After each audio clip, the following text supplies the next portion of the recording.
Hi guys and welcome back to the channel Deepak Yadav Education. Welcome to the daily current affairs of 3rd of June 2026. तो guys आज है तारीख 3 जून 2026 और है Wednesday. आज की तारीख से जितने भी मोस्ट इंपॉर्टेंट करंट अफेयर्स बनेंगे वो सारे के सारे करंट अफेयर्स हम इसी पर्टिकुलर लेक्चर के अंदर में डिस्कस करेंगे। तो आपको पता है रोज़ाना सुबह 5:30 बजे ये सेशन आपको इसी चैनल पर मिल जाएगा, जहाँ पे प्रीलिम्स के पर्सपेक्टिव से इंपॉर्टेंट टॉपिक्स को हम डिस्कस करते हैं बहुत ही ज़्यादा कम समय में।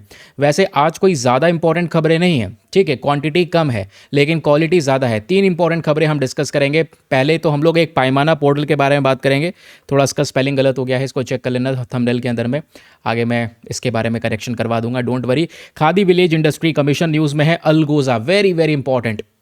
और ये तीनों की तीनों खबरें पीआईबी में भी छपी हुई हैं और न्यूज़पेपर में भी छपी हुई हैं। अल्टीमेटली होता क्या है, जैसे मान लो आज की पीआईबी की जितनी भी खबरें छपेंगी दिन भर में, शाम तक सब कुछ पब्लिश हो जाएगा, तो कल न्यूज़पेपर वाले कई बार पीआईबी में से ये खबरें निकालकर अपने अखबार में छाप लेते हैं कुछ इंपॉर्टेंट खबरों को, ठीक है। तो इसलिए ये तीनों की तीनों न्यूज़ बहुत ही ज़्यादा इंपॉर्टेंट है, बहुत ही काम की है, अच्छे से पढ़िएगा, ध्यान दीजिएगा। चलिए शुरुआत करते हैं विद आवर फर्स्ट आर्टिकल। पहला टॉपिक बात करता है पायमाना पोर्टल। पायमाना पोर्टल न्यूज़ में बना हुआ है। अब इस पोर्टल से रिलेटेड कुछ बेसिक फैक्ट्स हैं, तथ्य हैं, वो सब चीज़ें पता होनी चाहिए, ठीक है। रिवीजन पॉइंटर्स वगैरह भी मैं आपको इसी पीडीएफ में दे देता हूँ, ये भी आपको पता होगा। अच्छा, जब पीडीएफ की बात हो ही रही है तो ये शानदार सा लेक्चर आपको ऑन अ डेली बेसिस मिलता है। इसके पीडीएफ कहाँ पर मिलेंगे? ये सारे के सारे पीडीएफ दोस्तों मिलेंगे हमारे टेलीग्राम ग्रुप पर। टेलीग्राम ग्रुप की ये रही information, Deepak Yadav education UPSC जाकर लिखना, ये वाला चैनल मिल जाएगा जहाँ से आप डेली बेसिस पे इन लेक्चर्स के पीडीएफ डॉक्यूमेंट्स को डाउनलोड कर पाओगे, ठीक है। चलिए फिर शुरुआत करते हैं हम लोग सबसे पहले कि ये न्यूज़ में क्यों बना हुआ है। तो ministry of statistics and programme implementation, जिसको हम शॉर्ट फॉर्म में मोस्पी भी कहते हैं, इन्होंने डिसाइड किया है कि ये लगातार मजबूत करने वाले हैं सेंट्रल सेक्टर इंफ्रास्ट्रक्चर प्रोजेक्ट्स की मॉनिटरिंग को। देखो होता क्या है, यहाँ पर बात हो रही है सेंट्रल सेक्टर इंफ्रास्ट्रक्चर प्रोजेक्ट्स, वो प्रोजेक्ट जिसमें सारी की सारी फंडिंग, करोड़ रुपए के हिसाब से जो फंडिंग है वो केंद्र सरकार कर रही है, केंद्र सरकार पैसा लगा रही है। और स्पेशली इसमें वो वाले प्रोजेक्ट्स के ऊपर में फोकस किया गया है दोस्तों, जिन प्रोजेक्ट के अंदर में लगभग 150 करोड़ या 150 करोड़ से ऊपर का अमाउंट लग रहा है, समझे। तो उन प्रोजेक्ट्स को मॉनिटर करना ज़रूरी है कि पैसा लग रहा है, कितना लग रहा है, कहाँ पे लग रहा है, क्वालिटी इंफ्रास्ट्रक्चर बन रहा है या नहीं बन रहा है, तो मॉनिटरिंग करी जाती है। उसी के लिए ही पायमाना पोर्टल को अभी के समय पर थोड़ा सा मजबूत किया गया है। तो पायमाना पोर्टल कह लो या ये एक पर्टिकुलर प्लेटफॉर्म है जिसका मेन पर्पज़ यह है कि जो भी सेंट्रल सेक्टर इंफ्रास्ट्रक्चर प्रोजेक्ट्स होते हैं जिसमें 150 करोड़ रुपए या 150 करोड़ रुपए से ज़्यादा खर्च हो रहे हैं, उन प्रोजेक्ट्स को ट्रैक करना, डेटा एक्यूरेसी का डेटा यहाँ पर मिल जाएगा। तो एक तरीके से आप कह सकते हैं इंफ्रास्ट्रक्चर के ऊपर में गवर्नेंस बढ़ जाता है, हर एक चीज़ के ऊपर में निगरानी रहती है कि किस तरीके से काम चल रहा है, ठीक है। तो आपको ये समझ में आया कि पायमाना है क्या। तो पायमाना प्लेटफॉर्म का मकसद तो आप समझ गए, लेकिन इसका अपने आप में एक फुल फॉर्म है। फुल फॉर्म है प्रोजेक्ट असेसमेंट, यानी सर्वे करना, infrastructure monitoring, analytics for nation building. तो इसका फुल फॉर्म भी समझ में आ गया। फिर पूछ लेगा बताओ कौन से मंत्रालय के अंदर में आता है ये, तो ministry of statistics and programme implementation यानी मोस्पी के अंडर में ये पर्टिकुलर बॉडी आती है। ये बॉडी किस तरीके से सर्व करती है, ये एक करंट समय पर प्लेटफॉर्म है, प्लेटफॉर्म कह लो या नेशनल रिपोजिटरी कह लो। रिपोजिटरी क्या होता है, जहाँ पे सारा का सारा इन्फॉर्मेशन एक साथ इकट्ठा मौजूद होता है। तो ये क्या है, सेंट्रलाइज्ड नेशनल रिपोजिटरी, जहाँ पे ढेर सारा इन्फॉर्मेशन मिल जाएगा। लेकिन इन्फॉर्मेशन किस चीज़ का, इंफ्रास्ट्रक्चर प्रोजेक्ट्स का। कौन से इंफ्रास्ट्रक्चर प्रोजेक्ट, सेंट्रल सेक्टर वाले।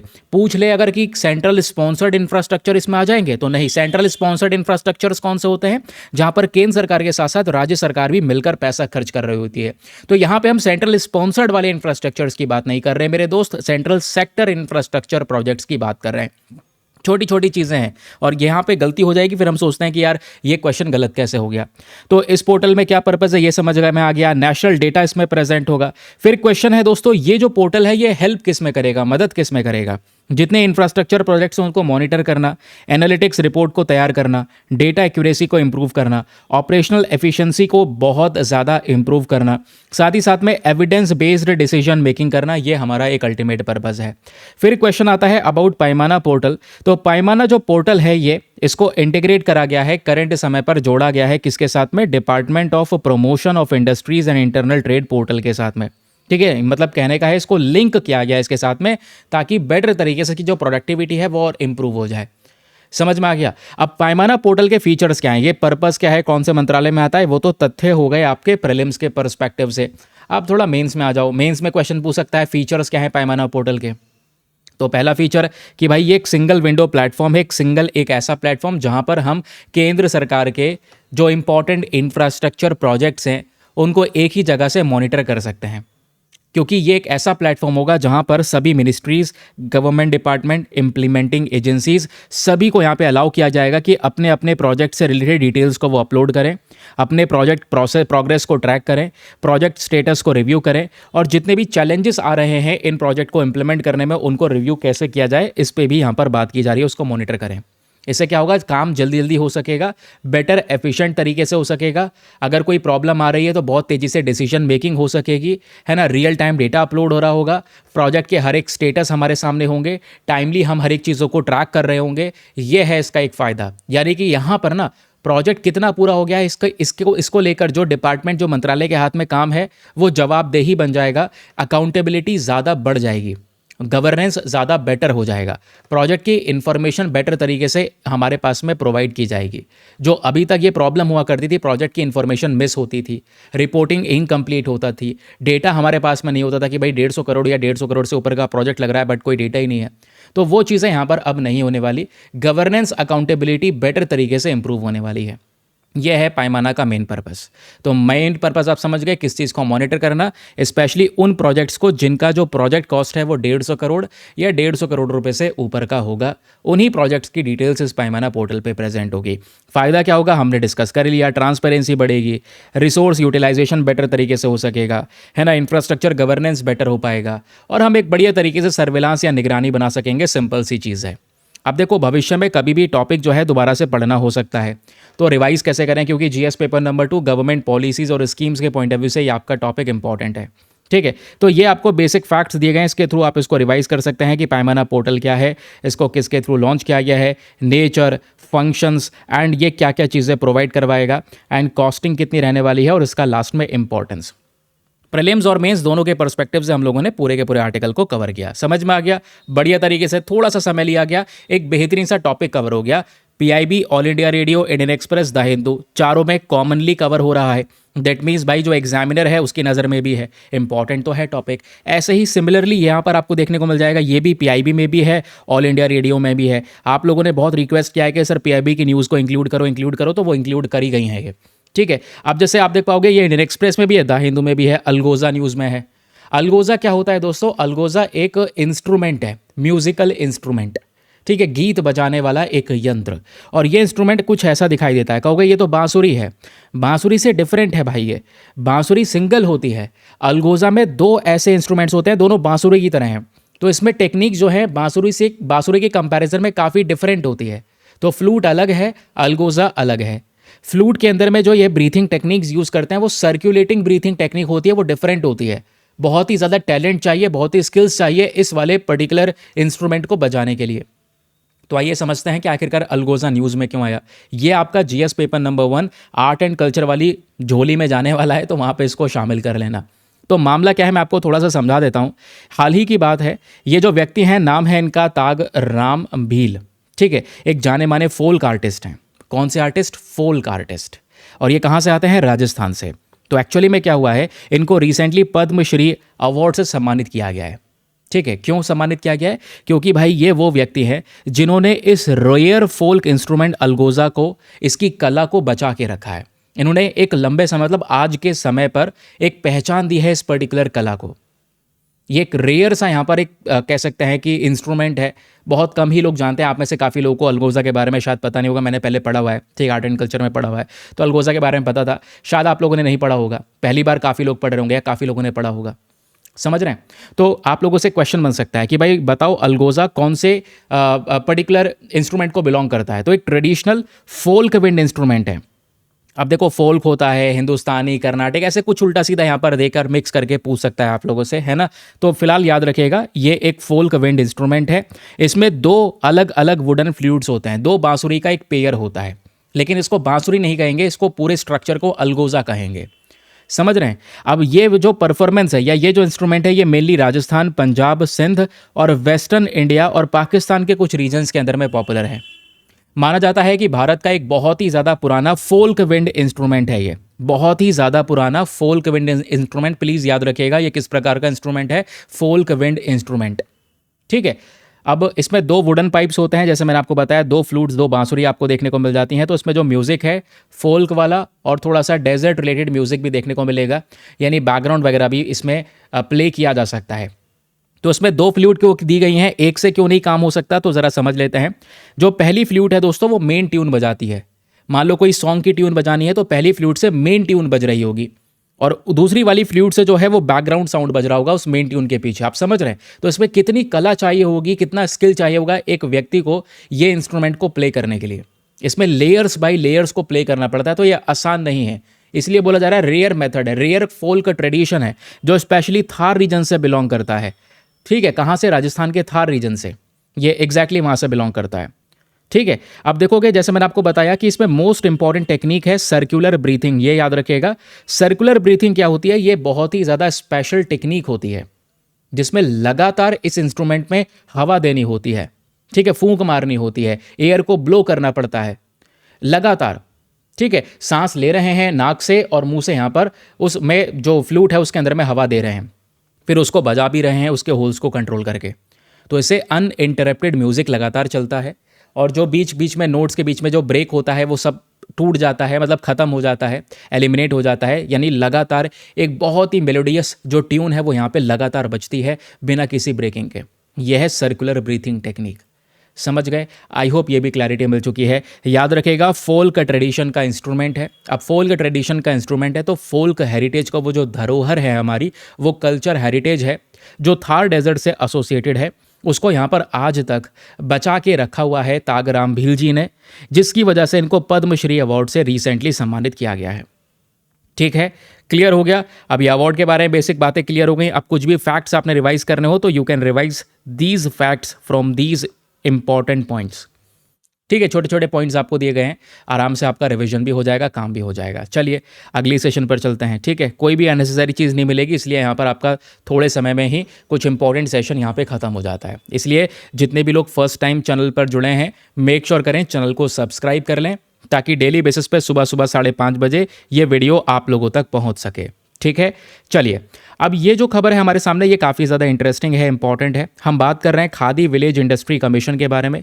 यूपीएससी ने यहाँ से क्वेश्चन ऑलरेडी पूछ लिया है बहुत टाइम पहले, और बहुत सारे एग्जामिनेशन में पूछा जा चुका है, तो आपको केवीआईसी के बारे में पता होना चाहिए। अगेन चेक कर लेना, ये भी पीआईबी में ही कवर हुआ है। तो आज का सेशन पीआईबी डोमिनेटेड है।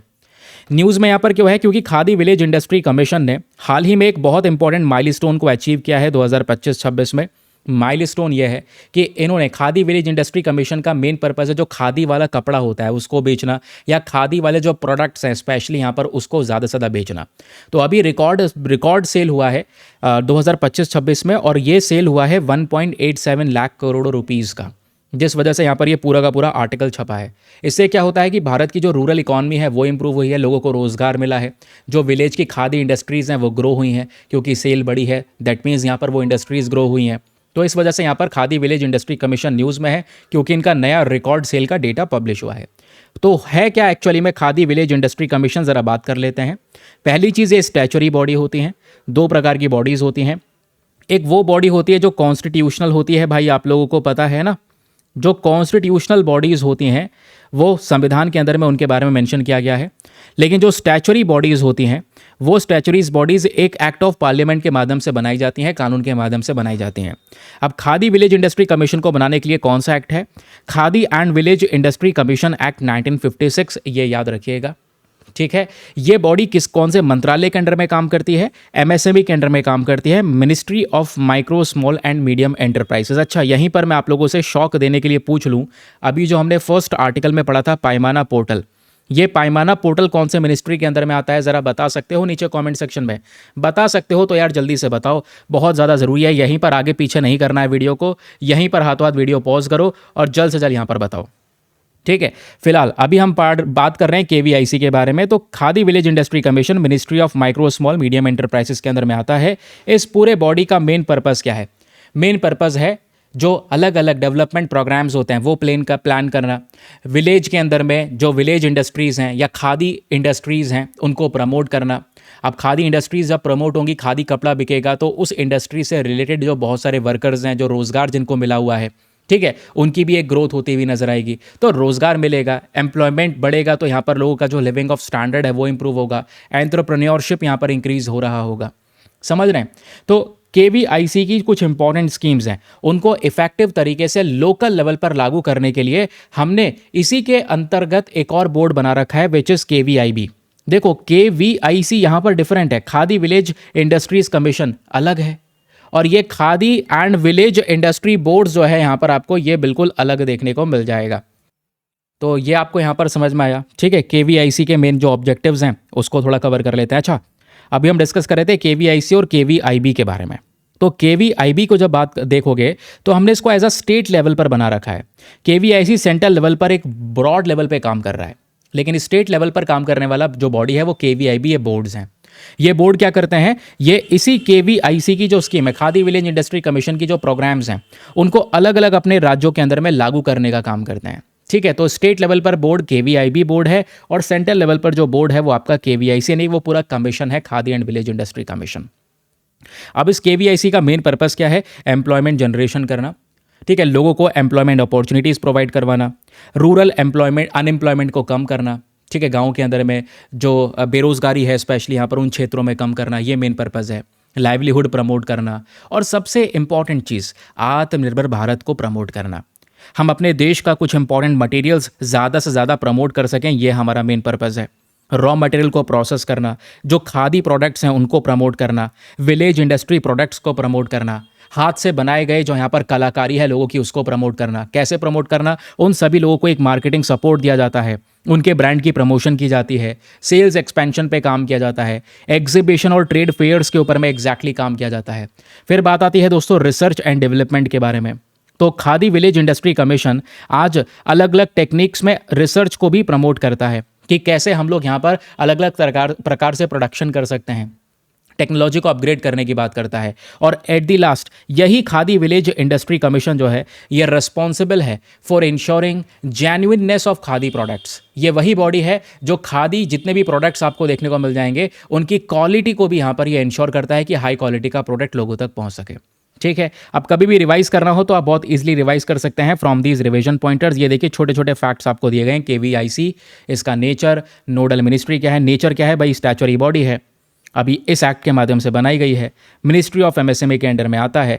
ये रहे बाकी सारे फैक्ट्स यहाँ पर, इसका main objective, functions and that's all. News में क्यों है, करंट अफेयर सेक्शन भी दिया गया है रिवाइज करने के लिए। छोटे छोटे पॉइंट्स एक पेज में रिवाइज हो जाएगा, बाकी आप लोग न्यूज़ पढ़ लो अच्छे से जो मामले में चल रहा है न्यूज़ में। ठीक है, और चलिए अब यहाँ पर देखते हैं, थोड़ा आपका टेस्ट लेते हैं। 3 आर्टिकल हम डिस्कस किए ना, 3 आर्टिकल के बेसिस पे मैं आपको कुछ प्रैक्टिस क्वेश्चन दे रहा हूँ, इन क्वेश्चन को सॉल्व करिए। सबसे पहले हम बात कर रहे हैं पायमाना पोर्टल के बारे में। इसको लेकर आपके सामने 3 पर्टिकुलर स्टेटमेंट्स हैं, बताना है तीनों में से कौन सा स्टेटमेंट एग्जैक्टली सही है। पहला स्टेटमेंट कहता है ये जो पोर्टल है ये एक फ्लैगशिप इनिशिएटिव है, ministry of statistics and programme implementation के अंदर में आता है। दूसरा यहाँ पर ये कहता है कि ये जो बॉडी है ये काम करती है, फंक्शन करती है एज अ सेंट्रलाइज रिपोजिटरी। क्या ये इंफ्रास्ट्रक्चर प्रोजेक्ट का रिपोजिटरी है? थर्ड स्टेटमेंट कहता है कि ये जो बॉडी है या ये जो पोर्टल है ये क्या करता है, हर एक प्रकार के सरकारी प्रोजेक्ट्स को मॉनिटर करता है। उसकी कॉस्ट वगैरह के ऊपर में डिपेंड नहीं करता, चाहे कितने भी रुपए का भी प्रोजेक्ट हो, हर एक प्रकार के प्रोजेक्ट को ये मॉनिटर करता है। तो बताएं तीनों में से कौन सा स्टेटमेंट सही है। ऑप्शन नंबर है 1 and 2 only, B 2 and 3 only, C 1 only, या फिर डी तीनों के तीनों स्टेटमेंट्स यहाँ पर सही हैं। अगला क्वेश्चन आपके सामने प्रेजेंट है, consider the following statements regarding algoza. अलगोजा को लेकर 3 स्टेटमेंट है, बताएं कौन सा स्टेटमेंट सही है। पहला, क्या अलगोजा एक ट्रेडिशनल वुडविंड इंस्ट्रूमेंट है? दूसरा, क्या अलगोजा के अंदर में 2 वुडन पाइप्स होते हैं जो एक साथ बजाए जाते हैं? या फिर तीसरा स्टेटमेंट कहता है कि ये जो अलगोजा है ये प्राइमरीली कर्नाटिक क्लासिकल म्यूजिक के साथ में एसोसिएटेड है। तो बताएं कौन सा स्टेटमेंट सही है। ऑप्शन नंबर है 1 and 2 only, B 2 and 3 only, C 1 and 3 only, या फिर डी तीनों के तीनों स्टेटमेंट्स यहाँ पर करेक्ट हैं। अगला क्वेश्चन हमारे सामने प्रेजेंट है regarding khadi and village industry commission, जिसको हम केवीआईसी के नाम से जानते हैं। तो केवीआईसी को लेकर आपके सामने 3 स्टेटमेंट दिए गए हैं, बताना है तीनों में से कौन कौन सा स्टेटमेंट सही है। पहला, khadi and village industry commission एक स्टैच्यूटरी बॉडी है जिसको बनाया गया है एक्ट ऑफ पार्लियामेंट के अंदर में। दूसरा, ये जो बॉडी है ये एमएसएमई यानी ministry of micro small medium enterprises के अंडर में काम करती है। तीसरा, ये बॉडी आज के समय पर रिस्पॉन्सिबल है for ensuring genuineness and quality standards of khadi products, यानी कि जो खादी प्रोडक्ट्स हैं स्पेशली उनकी क्वालिटी को इंश्योर करने का काम केवीआईसी का होता है। तो बताएं तीनों में से कौन सा स्टेटमेंट सही है। Option A 1 and 2 only, B 2 and 3 only, C 1 and 3 only, या फिर डी तीनों के तीनों स्टेटमेंट सही है। चलिए जल्दी जल्दी यहाँ पर तीनों क्वेश्चन के आंसर लिख दो नीचे कमेंट सेक्शन में। ज़रा सा समय लगा, कुछ इंपॉर्टेंट टॉपिक्स आपके कवर हो गए। टॉपिक्स और भी हैं लेकिन बेफिजूल के टॉपिक्स कवर नहीं करने हैं। जितना सटीक, जितना इंपॉर्टेंट, जितना एक्यूरेट रहेगा, ऑलरेडी हमारे ऊपर में इन्फॉर्मेशन का ओवरलोड है, तो काम काम की इन्फॉर्मेशन मिल जाएगी। जितना एग्जाम में पूछा जाएगा उतना आपको सेशन में मिल जाता है। चलिए मिलते हैं आप लोगों से कल फिर से सुबह 5:30 बजे। आज के लिए bye bye, have a nice day, thank you and जय हिंद।